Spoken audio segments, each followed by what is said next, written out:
Time, space, reality. It's more than a linear path. It's a prism of endless possibility. Each choice, each moment leads to infinite realities, to create alternate worlds from the ones you know. I am not the watcher. I just make shit up, really. And now I'm making up, what if VAR never existed? What would have happened? Would Liverpool still win the 19-20 Premier League title with their pixel-perfect offside calls? Or would they have crumbled faster than Naby Keita's hamstrings? Would Spurs finally know what it's like to lift a trophy? Probably not, to be fair. Would Bruno Fernandes be the midfield maestro that he is? Or just a guy who jogs reared and argues with referees about penalties? And lastly, would Arsenal fans finally stop blaming referees? Probably not, but hey, we can dream. Buckle up, because this timeline makes Mourinho's press conferences look like bedtime stories. Let's rewind back to a simpler time. Before VAR, football was lawless. And you know what? We loved it until the bad calls got so bad, even FIFA was like, okay, listen, we gotta do something about this now. So what were these bad calls, you may ask? Well, Lampard's ghost goal at 2010 World Cup. Ball crosses the line by a mile. Ref says, no. We all seen it, bro. We seen it. I think it. Germany win 4-1. England fans are still crying 13 years later. This incident alone led to goal line technology being introduced in the 2014 World Cup. You know what goal line tech was? VAR's predecessor. Henry's handball 2009. Thierry Henry decides to try it for the NBA during a World Cup qualifier. France go to the World Cup. Ireland go to the pub. Irish FA tried to sue FIFA. FIFA responded by ignoring them harder than Daniel Levy ignores transfer deadlines. Chelsea versus Barcelona 2009. The referee missed 3 blatant penalties. Drogba became the first football player in history to break the fourth wall live on TV. So VAR was first implemented into the 19-20 Premier League season. But what if they didn't implement it? We're going to look at what obviously happened with it, but also what if things just stayed the same? What happened that season? Well, firstly, Liverpool finally did it. They won the league. But you know what played a big part in winning that season? VAR. There was 12 disallowed goals against them. There was the tightest offside calls, marginal at best handballs. Everything pretty much just went their way. If everything had stayed the same, there was no VAR. 1-0 wins become 1-1 draws. There possibly would have been a bit of a title race that season. And if there's a title race, we know who's going to crumble at the end. It's always the Reds. Always the Reds. Statistically, VAR decisions helped secure an extra 8 points for Liverpool that season. In this timeline, Jordan Henderson probably lives nothing but his iPad just to watch the City parade. What else happened in 2019? Yes, the Tottenham miracle run to the Champions League final. That had one key asset to it, VAR. In that game against Manchester City, there was a last-minute goal ruled out because of an elbow. Of all things, an elbow. And there was also a goal that was allowed because of an elbow. So, yeah, I'm not too sure about that. At least they're keeping consistency, I guess. Without VAR, City go through. We get a Liverpool versus City final, and once again, we know who crumbles at the end. Unlucky boys next time. And Spurs get to keep their nearly status. Without VAR, that final goal stands. Pep's there dancing like it's Oktoberfest instead of being frozen. And that Spurs Netflix deal never happens. Who wants to watch Spurs as a mid-table team? They don't even make it to the Champions League finals without VAR. And Pochettino ends up managing Real Madrid somehow.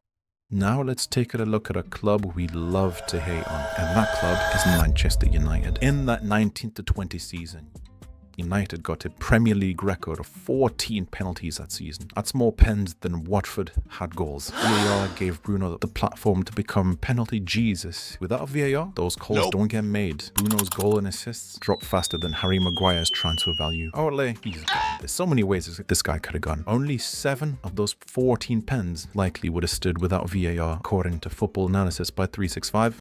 Not all clubs are created equal in the world without a VAR. Some thrive in chaos, others not so much. The thrivers, Diego Simeone's Atletico Madrid, masters of tactical fouls and last-minute goals. Without VAR, checking every little detail, they'd shithouse their way into at least another Champions League final. Jose Mourinho's teams park the bus, disrupt play, and win ugly. No VAR means fewer scrutinized penalties, fewer offside calls to ruin their game plans, and the good old physical teams like Burnley with big Sam Allardyce. He would love this world. More scrappy goals, fewer soft penalties. He's having his wet dream right now just hearing that. If there's winners, there has to be losers. And here's one. Pep's Manchester City. Tiki-taka, it thrives on precision. VAR helps them by ensuring the intricate goal stands, but without it, chaos can disrupt the flow. Another one, Arsenal. Let's be real. Arsenal fans already think that the referees are against them. Without VAR, they'd probably storm PGMOL headquarters once a season, maybe twice. Aren't any team that plays against them. Oh my God, bro. This man lives for the soft fouls. Without VAR double checking every dive, he'd spend half the time rolling on the ground. Look at this dude. No.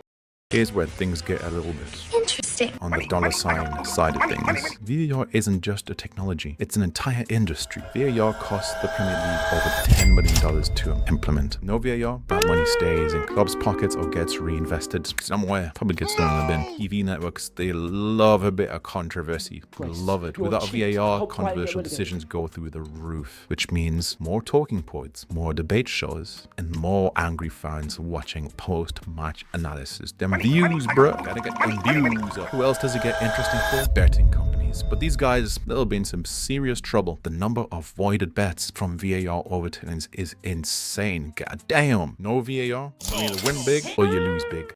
Now here's the big question. Does VAR actually make football better? Well, I've looked at some of the pros and some of the cons of VAR. And with the pros, you would get faster games, no more 3-minute, 2-minute, 5-minute offside calls. Bro, just tell me if he's offside, make a decision, bro. I'm on edge. You get more emotional celebration. Every goal stands immediately. Oh, amazing stuff. And you will get more talking points. Football sometimes thrives on controversy. It's true. Don't lie to yourself. And now, some of the cons of no VAR. You would get more unfair results. Balls, offsides, and potentially ghost goals deciding titles. Imagine your team loses the Champions League final to a ghost goal. I'm riding out. Referees, if you think they get abused now, damn, they will get abused a lot more. Without video replays, referees become even bigger scapegoats. Hey, I didn't make the decision. It was him. I had nothing to do with it. There'll be more diving, more time wasting. No VAR means fewer consequences for cheating, basically. In a world without VAR, we might as well get the return of peak 2000 Sergio Busquets rolling on the ground for 5 minutes straight just to get a free kick. Tough times, man. Tough times. So would football be better without VAR? Well, let me just put it this way. I love pure, chaotic, unpredictable football. No VAR is a dream come true. Basically, if you like League 3, 4, 5 football, yeah, lovely stuff. If you want fairness, accuracy, and fewer mistakes, I guess VAR is necessary. You don't want to lose the World Cup final to some offside jammy goal, do you? Oh, hell no! I thought so. Now, if you'll excuse me, I have to go read some Arsenal fan conspiracy theories about how the referees are actually Man City agents. Be right back.